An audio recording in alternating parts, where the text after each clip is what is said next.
Welcome to Five Stripe Weekly. It's officially the off-season for us, but we'll try to fill that Atlanta United void in your hearts and your minds. So we'll answer as many of your burning questions as we can coming up.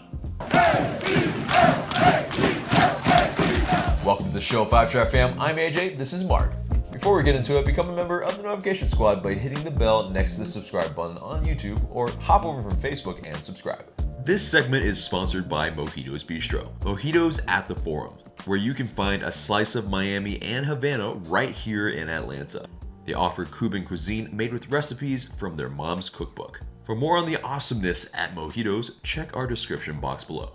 So of course it's light on the news because it's kind of a purgatory in between right now and MLS Cup. Right. Wait, what? I thought the season was over. Right? There's no more games. At least for us, why not? But in this, at least interim, there has been a little bit of news, so we'll get into it and break it down for you. But congrats to Ezekiel Barco on making the U23's Argentinian national team. Yep. Yeah, I mean, he I think deserved it from his performance in the World Cup for the U17s. Previously. And he played in the U20s, U20 World Cup this year. Obviously, had a pretty solid showing. And so this tournament is for the It's for the Olympics next summer, and so South America's having their own qualifying tournament in January and February, and so Barco is going to take part in that. And I mean, that's kind of a big tournament. Some big players have played in that tournament in the Olympics. So indeed, and so congrats to him. Hopefully, he is completely and utterly not injured during this period, because I mean, he already kind of had a little bit of a spell kind of on the injured list already this season, and in the off season you don't really want him to be recovering from an injury. You want him to be able to play the games that he wants to play, and also if he gets if he plays in competitive matches before the season starts, that might give him a head start going into the season. So I mean, we'll see. Yeah, because he's had some time off as well, so I mean, some playing time actually probably would do him some good. And Brad Guzan also made the U.S. men's national team squad as well, so congrats to him. Yeah, they're playing in the Nations League. Yeah, I think their next fixture versus Canada is coming up, and so they need to reverse the last result. Not a good one. For sure. Also, speaking of bad results, unfortunately, George Bello was with the U17s and got a start. Yeah, got a start in Rio. It didn't treat the U17s too well, unfortunately. It seems like the program is adopting Greg Berhalter's playing style in all the wrong ways, but hopefully that turns around. Yeah, definitely, hopefully so. But anyway, on other news, Atlanta United, they lead the way on Forbes' list of the most valuable MLS clubs at $500 million, and that's leading the way for the second straight year. And I mean, not only is Atlanta United profitable, but they're one of the only few that are. Operating at a I know. It's I was shocked to see that on that list. Right. But like, the highest is us at $7 million in revenue. We also had, I think, one of the biggest investments though, which we know, and so that's probably part of it too. We have more resources to work with, and so playing a bigger stadium, But right above the likes of LAFC and LA Galaxy, and so I mean that's unfortunate. You look at the rest of the list, and there's not a lot of teams that are really operating on profit. That's kind of a paradigm that probably is not really kind of long-serving, probably, and so you gotta kind of hope that MLS can really get their stuff together. Because I think a big part of it is gonna be the television money. And so if that can be rectified in the next couple of years, I think that would do wonders for the league. But MLS maybe does have a kind of a TV problem a little bit in terms of not the most people are watching it in terms of that, but going to the games, they don't really have a huge problem maybe, but specific teams probably. But I mean, I think there's a long ways to go still, but I mean, $500 million in terms of that evaluation, I don't know how they got there, but I mean, Forbes I think is still pretty reliable. Reliable. They got that cachet, and if they're saying that's such great. I mean, for a 3-year-old club, essentially, that's really huge. So, super cool to know that. On other news, left back and midfielder Jose Hernandez has said his goodbyes on social media. Yeah, I mean, he played for mostly the Atlanta 2s when he was loaned there on.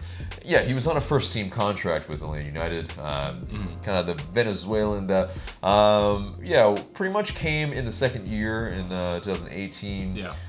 Didn't really come with much fanfare, but Right. also didn't really play.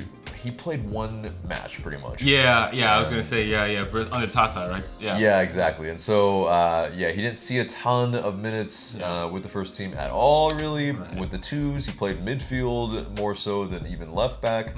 I mean, it's just one of those things where, I mean, yeah, he is part of the Venezuelan national team in terms of their I think 23s. Yeah, I think he cited Joseph as a reason for signing with Atlanta. So I mean, that's pretty exciting. That's, it's opening the players like Joseph opening doors for other players from South America. So hopefully that continues with us. Exactly.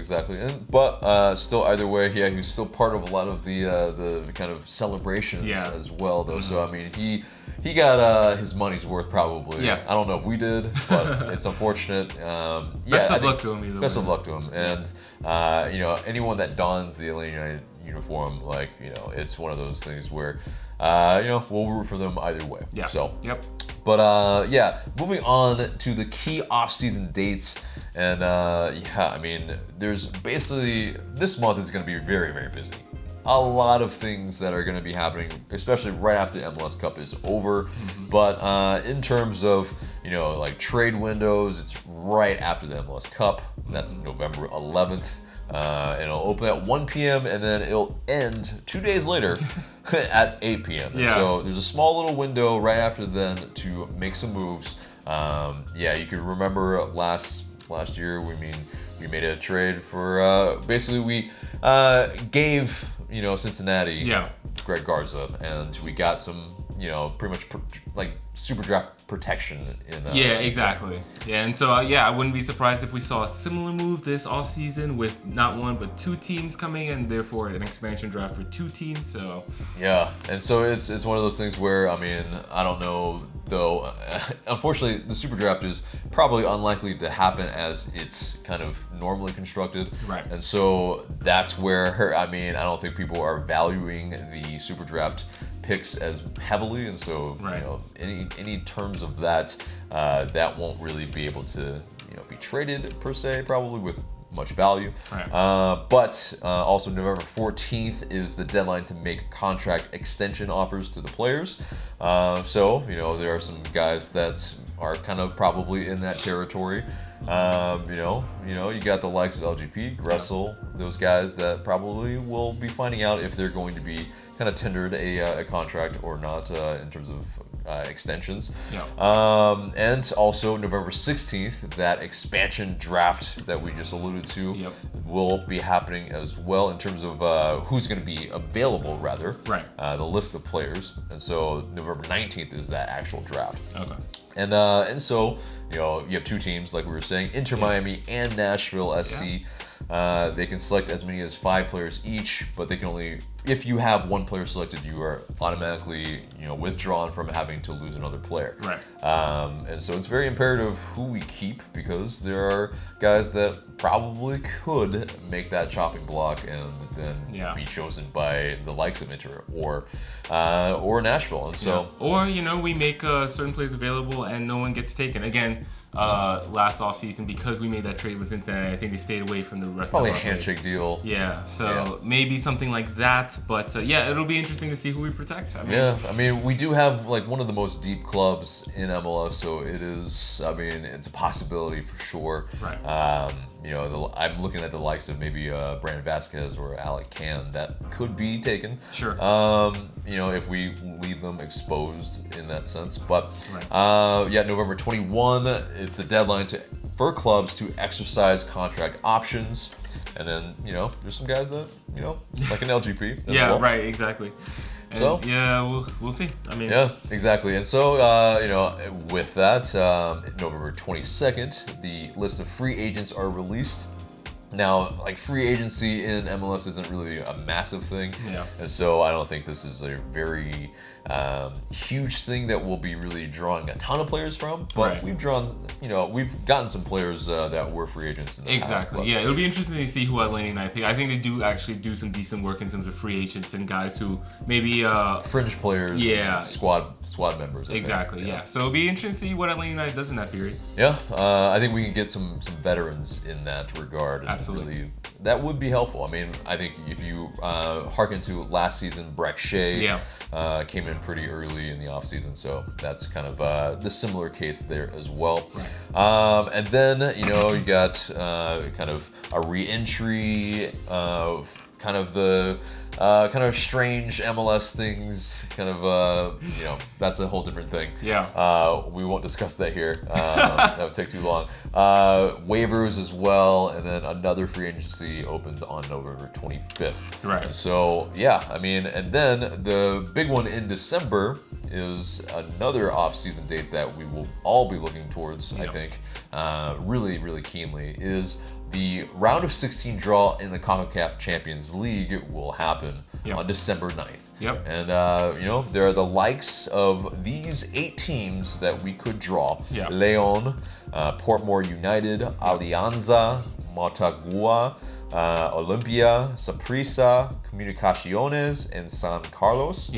I think the two standouts there, Leon, they finished first in the regular season in Liga Meki last Apertura, I think, or Clausura, one of those. And Saprissa is the strongest team that Costa Rica has to offer. They're kind of a dynasty in that regard. And so, if we drew either one of those in the first round, it would be tough. Definitely. It would be tough. The rest of these are, I think interesting. We should be able to handle them. I would love it if we drew Portmore and had to go to Jamaica, man. Oh, man. Funny. It'd be funny, Send us to Jamaica. Atlanta United goes to Jamaica, and then we would just be we'd be having some fun in Jamaica, probably, But probably, I mean, I guess I've never done the Sandals Resorts thing. Probably not go that route. No, but probably not. But anyway, that does it for the news, and as mentioned before, that gets us into the mailbag. You guys sent in these questions actually through all social media this time. We kind of drew it out there and posed the question out there that you guys could ask us any question about Atlanta United. And so here we are. We're going to answer as many of them as possible. We got so many questions. Thank you guys so much for responding. So we're going to run the gauntlet now, and here we go. Whew. All right. Here we go. All right, so first question comes from Rowdy and Proud.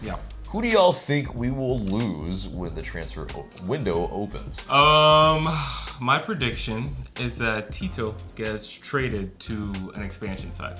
I think, my argument there, I mean, we said it before, Tito could start for any MLS team. I think Miami in particular should be, I mean, I think Nashville would be too, but I could see Tito in Miami, especially with the type. I mean, most of the Latin players probably, and it's like Joseph Martinez already vacationed there this past pretty much week. And then, with the other players that Inter's been linked to, and the team that seems like they're trying to build, they're still going to need like TAM level players, if you want to call them that, like a Tito. So I could see that Nashville. That could happen. I feel like maybe, but if it were, maybe just that is the case where Tito just leaves MLS, maybe returns to Argentina. I can see that happening as well. I mean, in terms of other players, I mean, it's tough because. There's a lot of guys that maybe we could upgrade on, or maybe we still want to keep them if the CBA does allow us to. Because you have guys that deserve raises. Julian Gressel, LGP is on big money, and arguably, I mean, he has lived up to his contract, so his option hopefully does get picked up because he is still one of the best center backs in MLS. And has started most of our games. Indeed. An Alec Can who could be picked up in an expansion draft. There are a bunch of guys. I mean, even a Justin Merriam at 31 as a kind of reborn wingback also is a different kind of do we keep him? Emerson Hyndman kind of feels like maybe we could keep him because he has played pretty admirably on his loan from Bournemouth. And yeah, I mean, I think the big one, yeah, definitely would be Tito. Yeah. I mean, I don't see any of the big names really leaving, I don't think, as well. Yeah. I don't see a mass exodus. That would be kind of shooting ourselves in the foot, I feel like, because, yeah, our goal, I think, is to still be able to, have that continuity of the, winning players that have gotten us to this point. Yeah. They might not be kind of one-on-one with Frank de Boer in terms of his philosophy, but I think there are going to be players that are brought in, but I think it's also at the right time that you sell these other maybe big name players as well, right? Because they're on big transfer fees. We want to recoup them, and we've shown that we can still win with them. So I just don't feel like there's a mass exodus yet. Yeah. But next question comes from Luke M88. What role will George Bello have with the first team next year? I think he'll have kind of a backup left back role.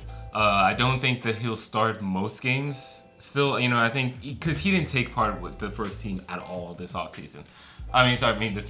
This season. Yeah. So, but I could see him playing 15, maybe 20 games between starts and appearances. But yeah, still at his age, he's still a bit young, and maybe the approach now is going to be to take it a little bit slower with him. I think last offseason there was a lot of hype, especially after making those appearances, scoring, and so I think now we're going to take our time with him. Yeah, I mean, I think I see what you're saying. Yeah, but he is a year older, and then he did kind of get regular game time with the twos after he came back from the injury. I think that was with kind of the eye on him really taking part with the U17s in this World Cup, and so yeah, he gains more experience that way. Yeah, 15 to 20 games. I think it depends on the type of kind of depth that we have at left back, because that certainly was a problem for us this season. Right. And then for him to be penned and be the heir apparent to Greg Garza, at least early on in the season, that at least Darren Eales pretty much penned him as. Yeah. And it didn't pan out that way. I could see that would be the case where they kind of try to blood him in a little slower. Yeah. But I feel like still, he's a guy that has oodles of talent. Yes. That we're probably trying to, not only give him a bunch of playing time, but then move him on to Europe. I think it's a guy that I think we'll see playing time with the first team sooner or later anyway. And so it's just a matter of, that depth behind him. I think it's still his job to lose. Yeah. So. All right. Next one coming up from Slim Jin. What transfers do we need to make to be MLS champs next season? It depends obviously on the CBA, but let's say that we have mostly a similar team as we do now. Yeah. Right. And so if we are able to keep most of the guys, sans the guys that are probably gone, like a Tito, unfortunately. Yeah. I think even a Flo Pogba might be on the fringe. Who knows if he's on a multi-year contract? He probably is on a 1 year because, we took a flyer on him. Yeah. He hadn't played really in about a year and a half, like meaningful games anyway. And so, it could be where he might want to go back to Europe, and it could be one of those things where we'll have to look for more depth at center back, and especially if at times we're going to be playing with three-man center back lines, we will need that depth, and so that's, I think, very important, especially if we want to play in that swashbuckling style going forward. Because I think you saw that there are some guys that in the back three will get injured. You have Michael Parker's also leaving. We need to fill in that depth. We definitely need left back and right back depth for sure. I think a little bit more in midfield as well, kind of more dynamism, and especially a Darlington Nagbe, who probably is gone as well, probably to the Columbus Crew. So to answer that first question as well, Nagbe is definitely one of those guys that's probably gone. And we need someone that can replace what he does.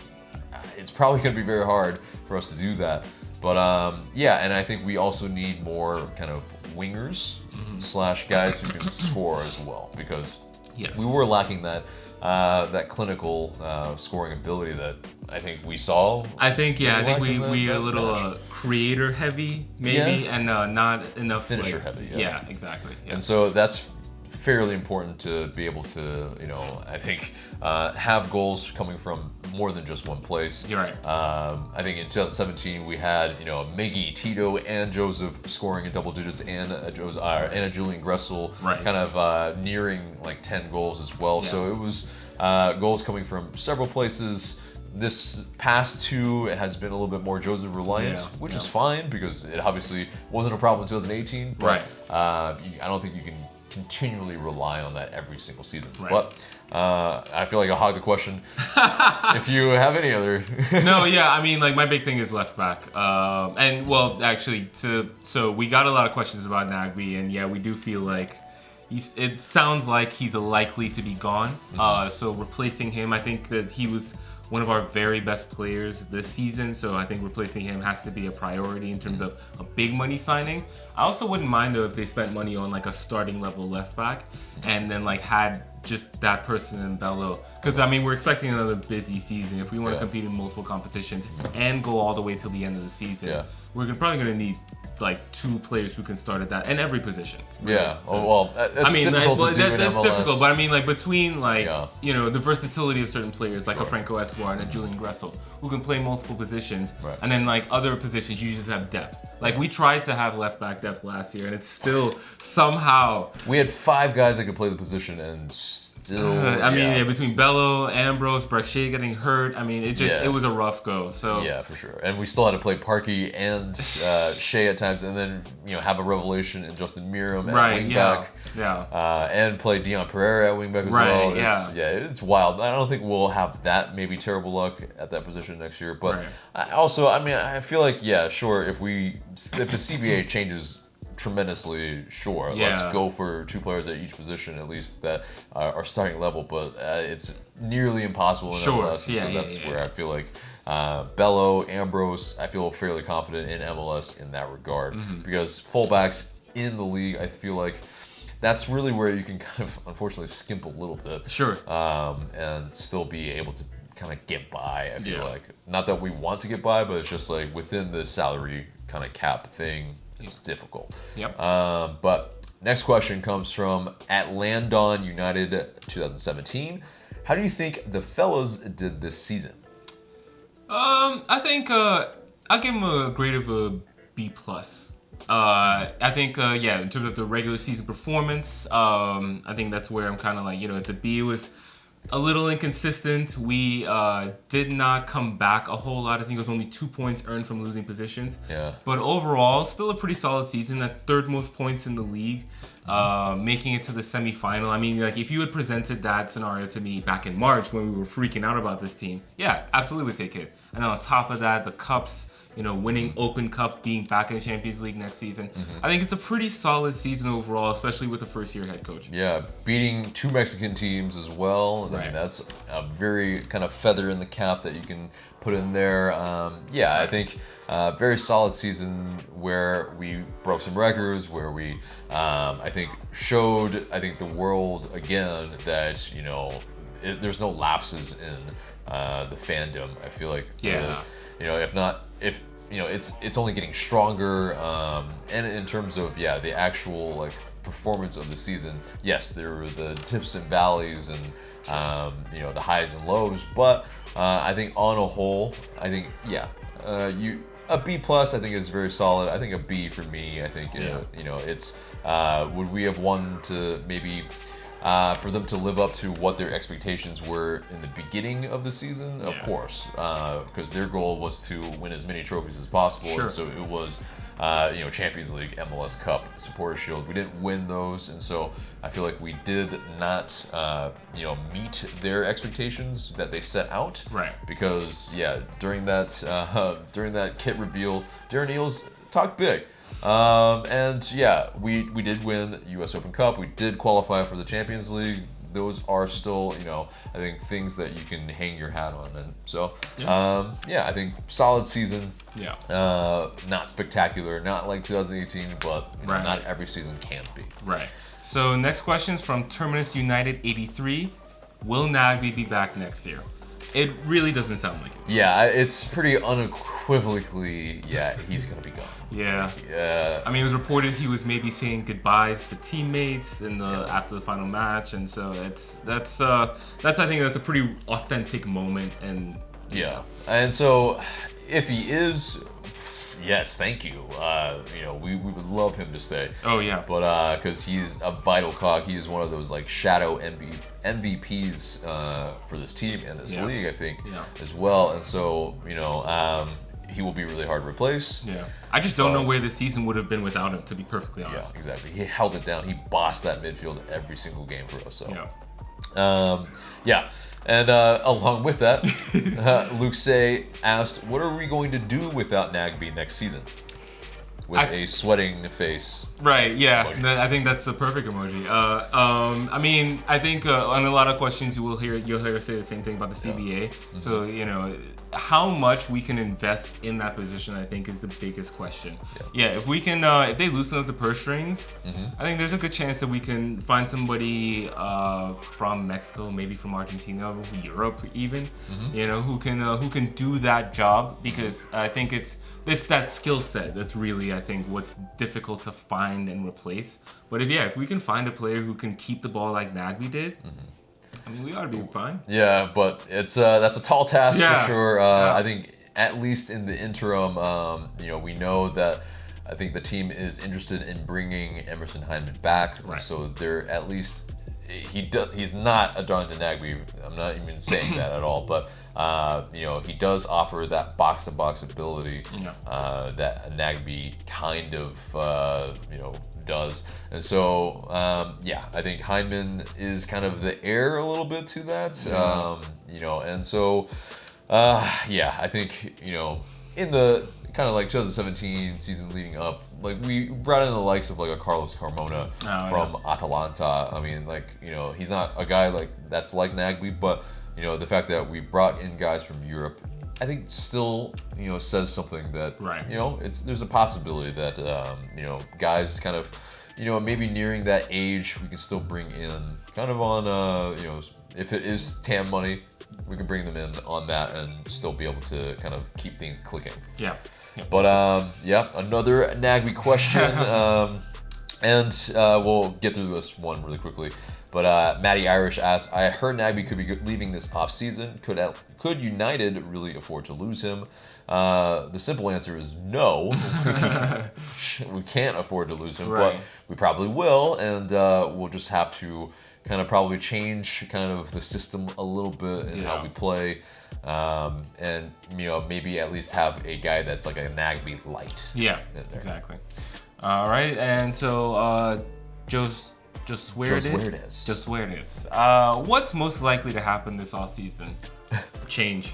To be honest, change is definitely going to happen. There's going to be some. Happens every offseason. Exactly. And there's going to be some familiar faces that probably are not coming back. But at the same time, I'm excited to see who the team goes out and gets. And because if you remember from last season, like we were linked with like the likes of PT Martinez for a pretty long time, from I think like September to of course when he was signed in January.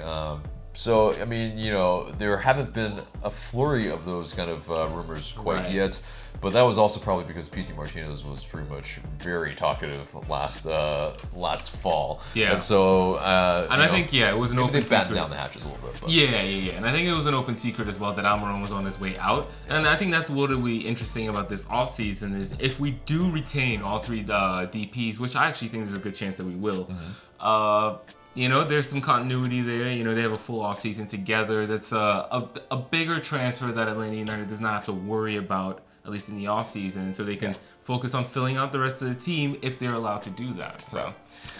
So next question comes from Lanier Gordon. Will Gressel stay for next season? It's all contingent on that CBA. I feel like there is that, if he's able to get really kind of probably triple than what he makes right now. I think he's on like 150-ish somewhere. And so, I think Miles Robinson just got a new contract with like about 650. Yeah, that's rumors. For each year, reportedly, and so I mean, I think he at least deserves that.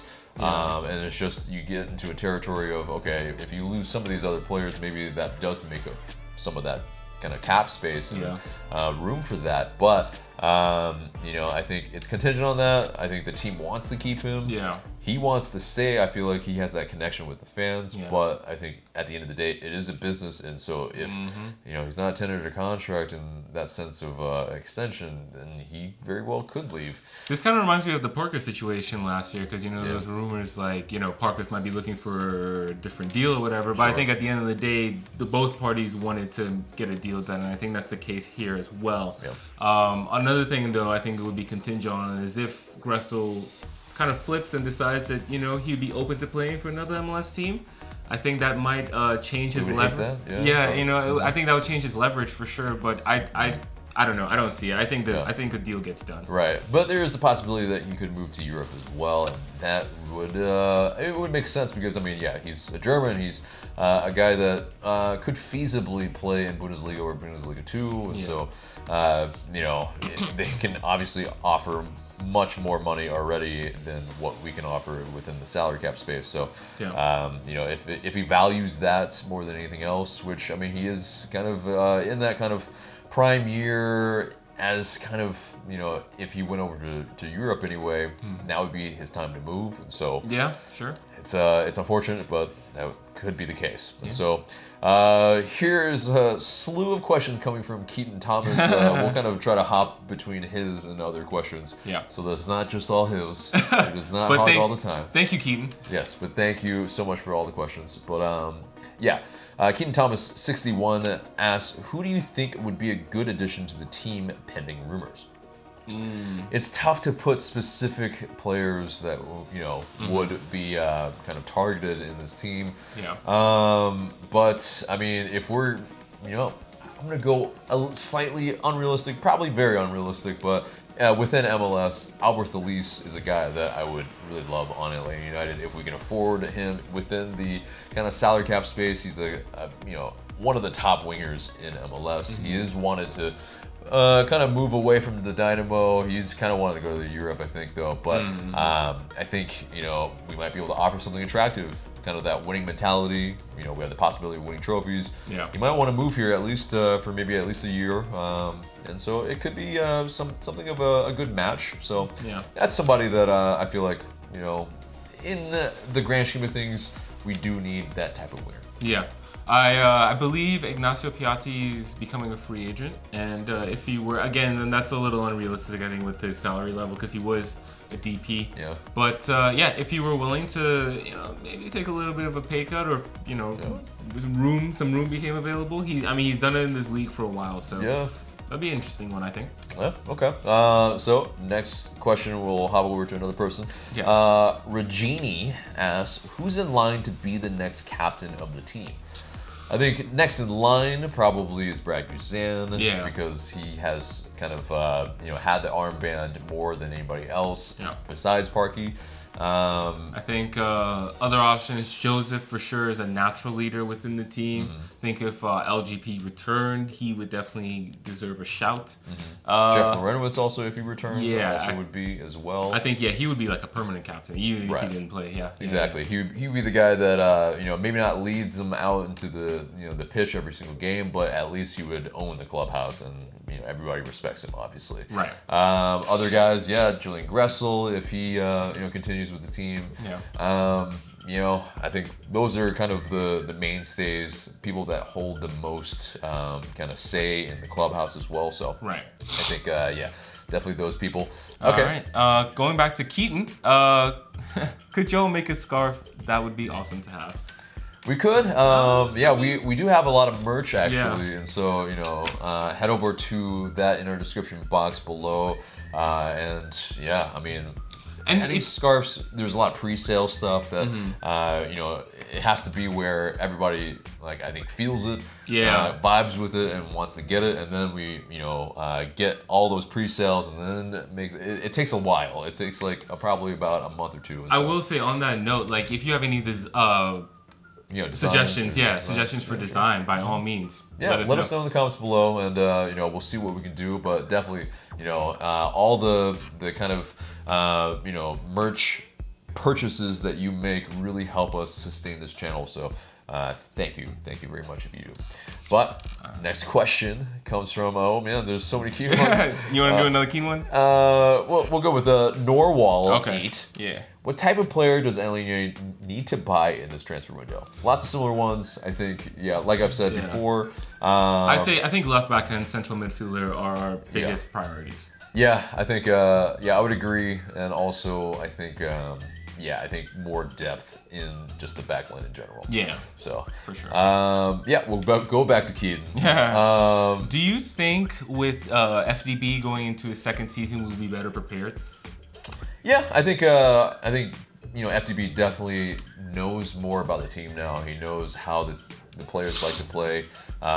There are some on the internet that are saying like, oh yeah, there's going to be a lot of players leaving and whatnot, but I feel like still there's going to be a core here that we need to keep here. Right. Because, anytime you have too much change in terms of the players, there's kind of a bedding in period that you'll see like 2017. Like, there's still this kind of like, what can we really do? We don't really know each other completely yet, even though we did kind of start off the blocks decently in 2017. But I still feel like, when you have kind of a guy that's so rigid in his tactics most of the time in Frank de Boer, because if you think about it, he was still adjusting his rather kind of, pretty pragmatic mindset.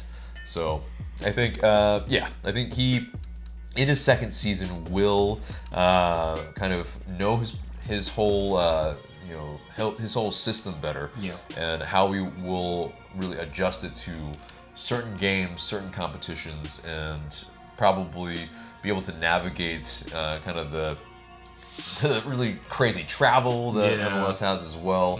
And if we can get more charters, then that will definitely help him. So I mean, it's just too. You think back to last offseason, the MLS Cup was December 10th, and the guys were back in training camp in January. So it's much shorter offseason. He already has more time. Yeah, he already has more time. He doesn't have to. He's not coming in. He's not moving. You have players like PT. He's going to be there the whole offseason as well, most likely. So I think like the more time and the continuity and the schedule, I think hopefully it's better next season. They claim that they're trying to make it that way.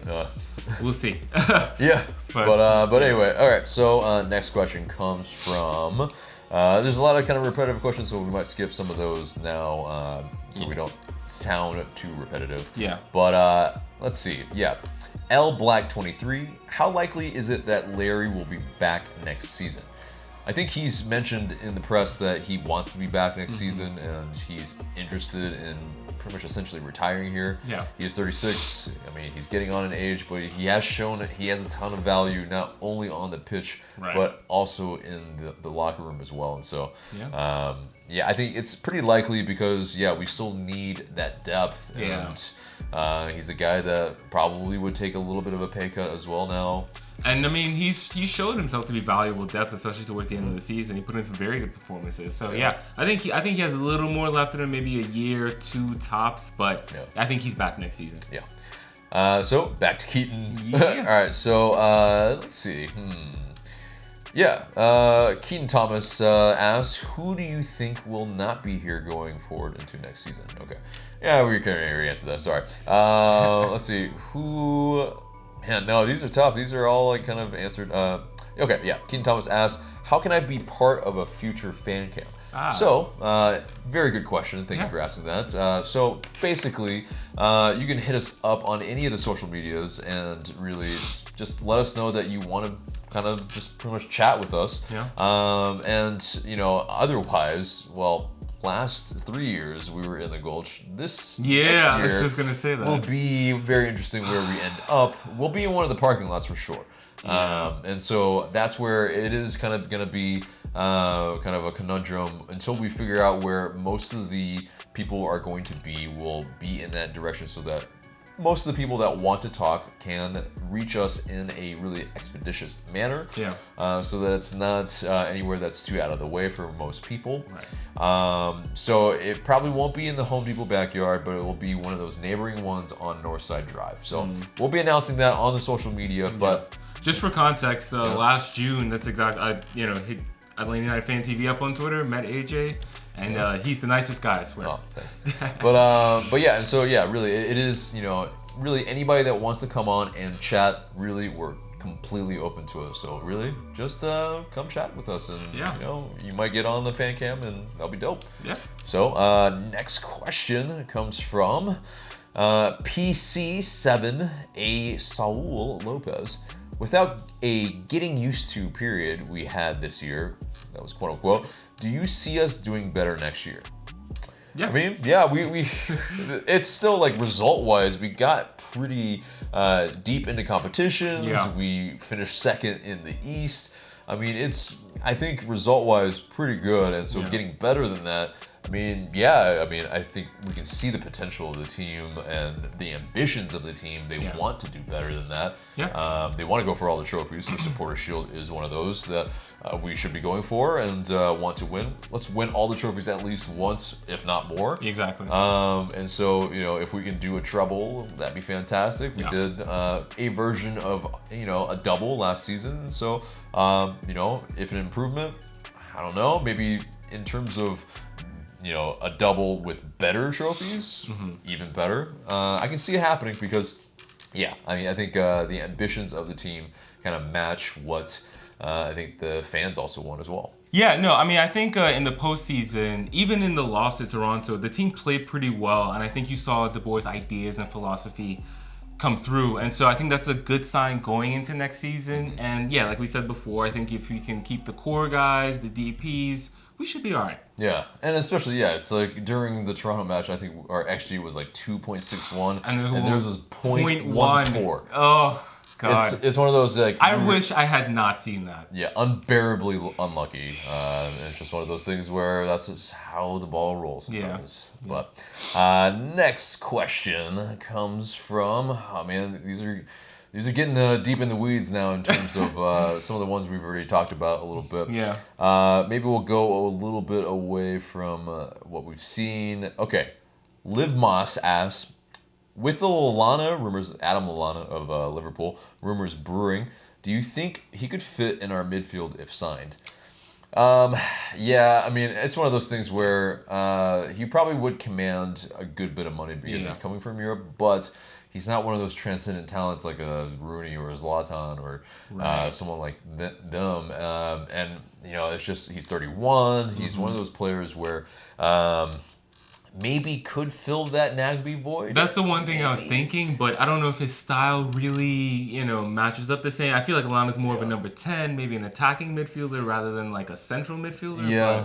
But, maybe he could carry over to MLS, but I feel like he would still be on too high of a wages. But if to answer the question, if he could fit in our midfield, he would definitely be a starting option. Yeah. He's just a little bit kind of, one, he's an international, and so that would kind of take away from kind of our flexibility. Plus, he's a little bit up there in age.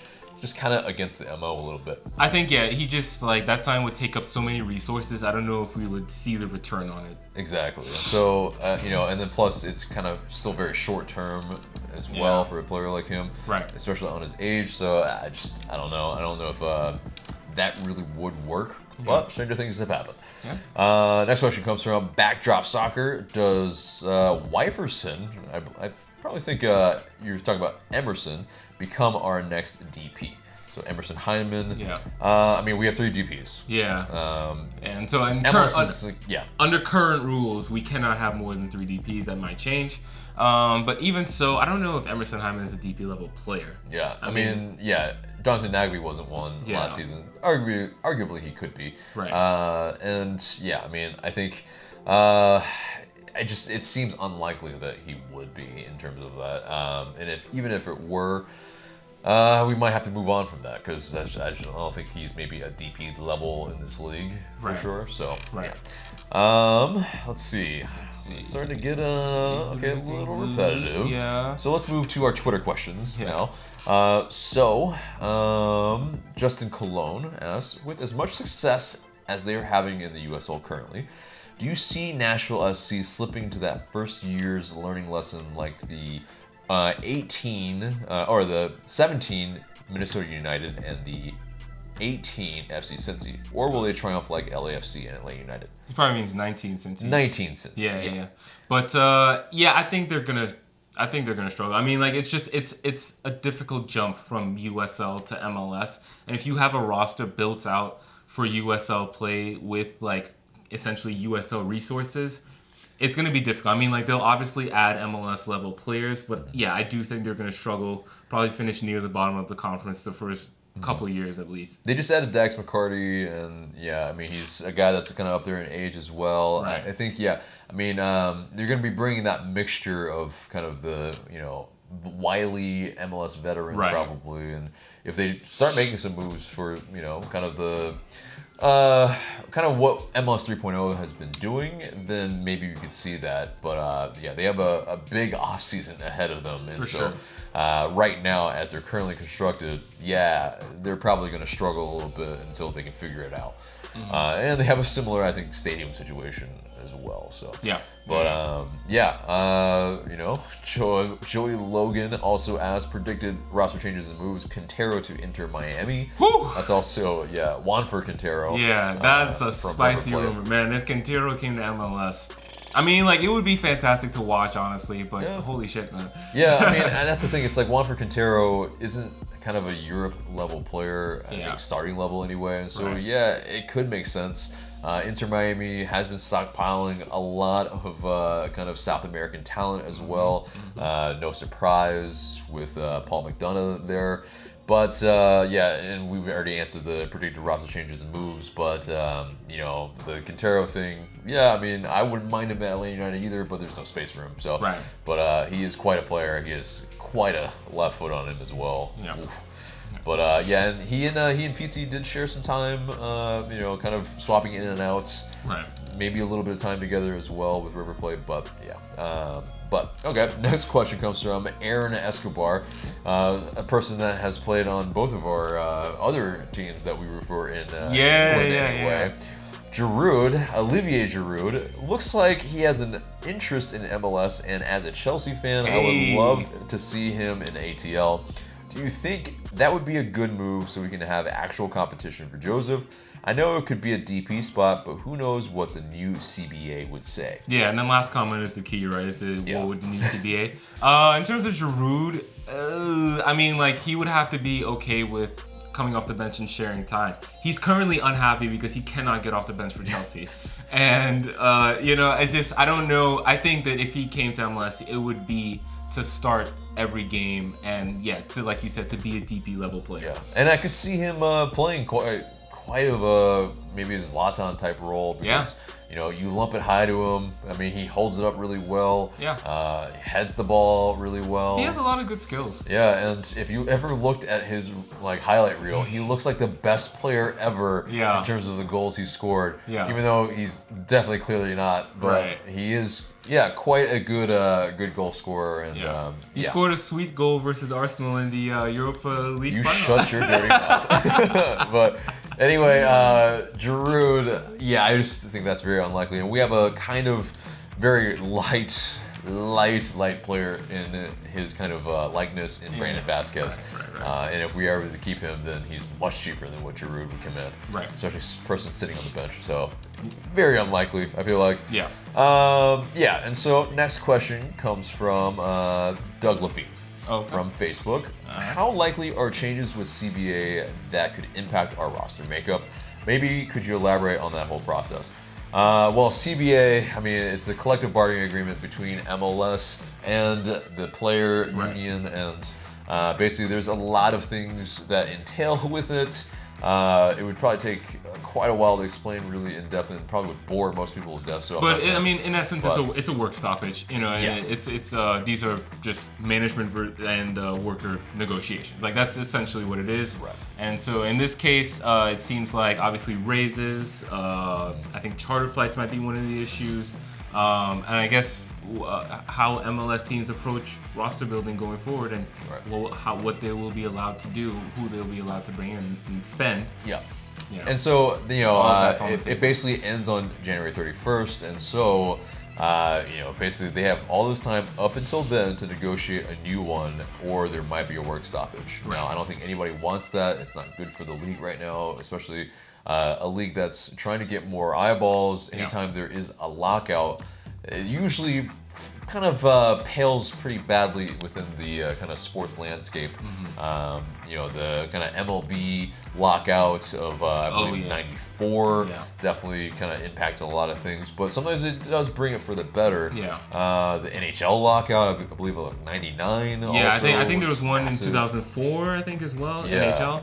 NBA had one in 2012. So, I mean, yeah, it's not unprecedented. It's not unprecedented, but it would really kind of put a black eye on such a young league. Yeah, so, that's the thing, I think, because those other leagues are more established. I mean, and the lockout did hurt baseball, and MLB is like the oldest league in America. NHL, it's like, definitely also on the wane as well. So, something that they need to hurry up, get all the conversations going between all the franchises and the players union, and really figure something out. Absolutely. Iron something out as quickly as possible.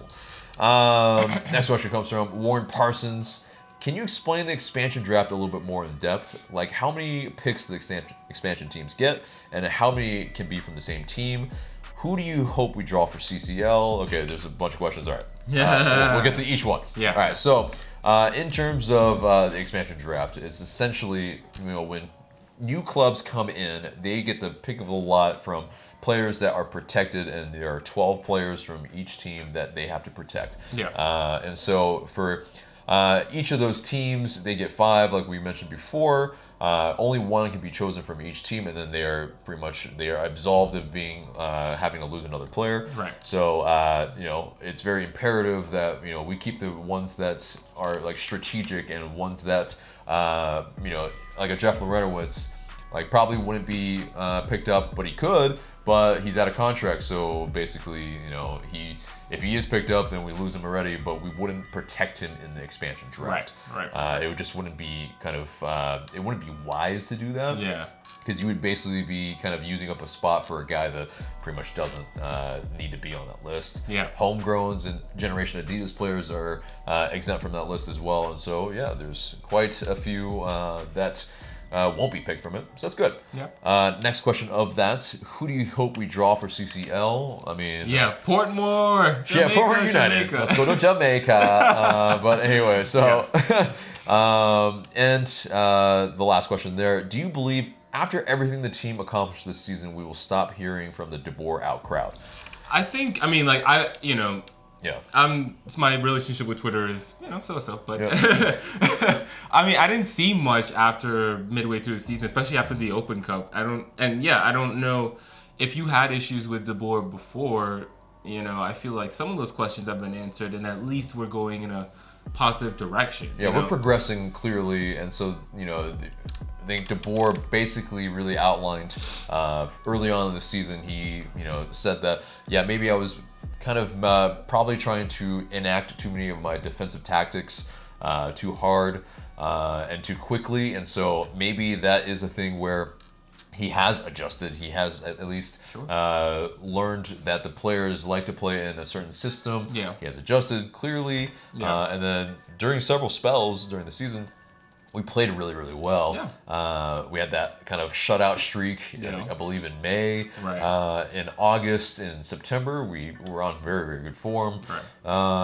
We kind of lost a little bit of form, I think, in the end of September and in October. But I think, he'll learn the kind of peaks and valleys and what he'll need to do to, keep the team rolling throughout the entire season. Yeah. But I think in terms of the DeBoer out crowd, I think you're always going to hear the naysayers anytime that there are bad results or kind of a bad spell.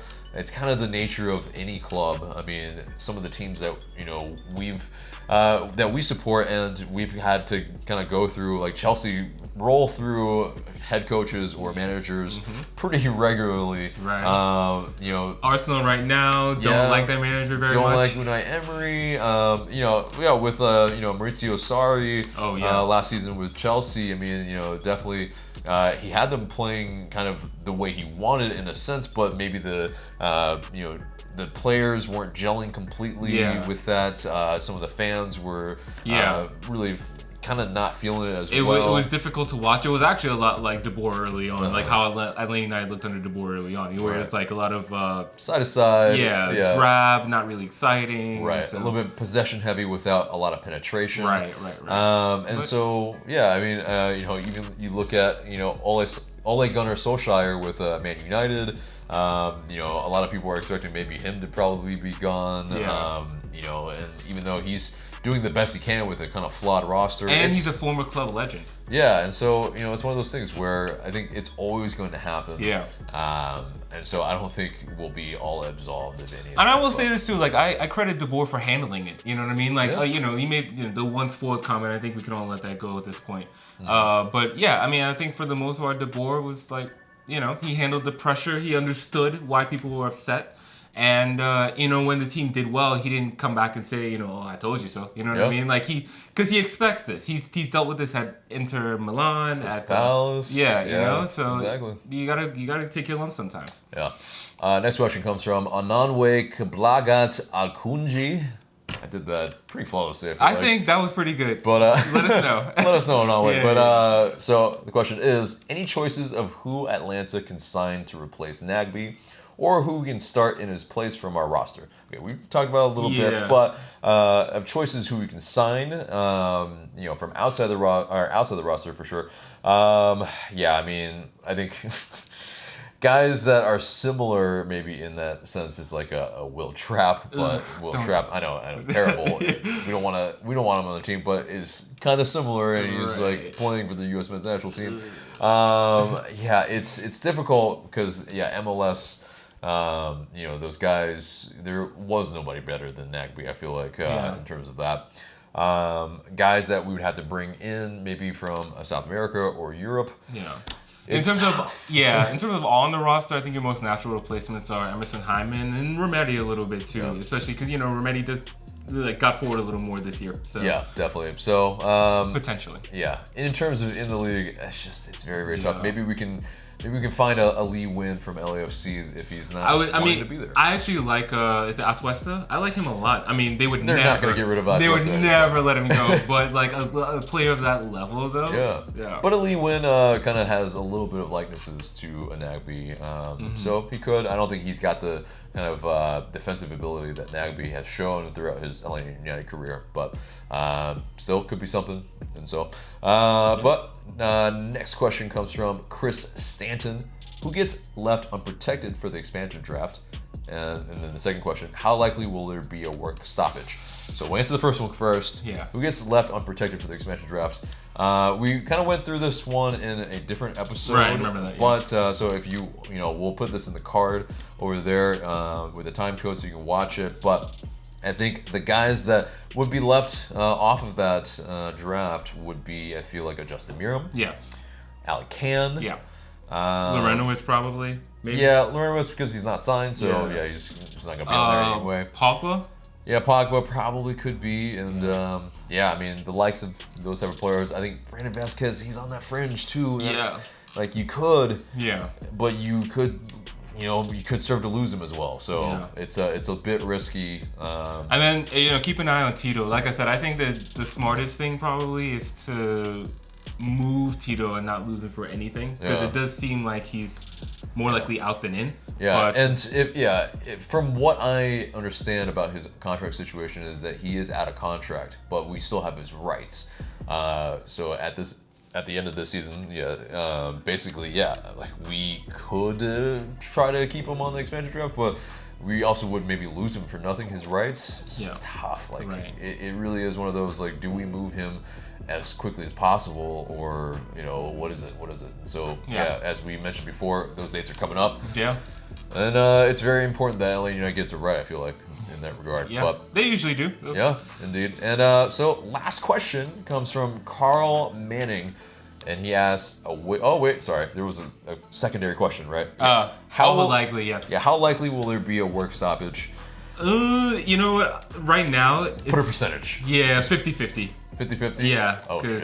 I don't think it's that high. I feel like the league really knows that they cannot afford this. Right.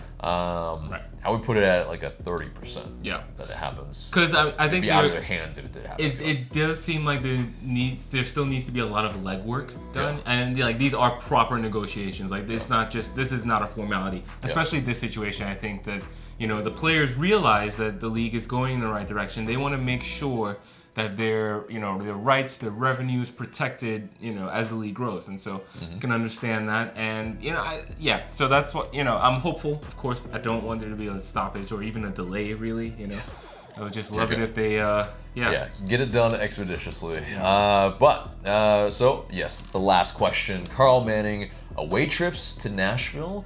I'm down. I'm hella down. I went there for that preseason, and it was so much fun. Had me some hot chicken. It was rainy a little bit though, unfortunately, and hopefully it rains less. But hopefully the days that if they are scheduled for Nashville are kind of closer to the summer or spring a little bit. Right. Yeah. So that it's a little bit more pleasant, and you don't have to deal with. I think this is like our only realistic road trip, like the one where we could actually drive there, right? Yeah, because Orlando, sure, technically, but it's like a 9-hour drive. Yeah, and I know like a lot of some supporters groups do go to Orlando. I don't think we're really too welcome there, so I'm not really going to go there. Nashville, though, they were very pleasant, and that's a derby I'm looking forward to for sure.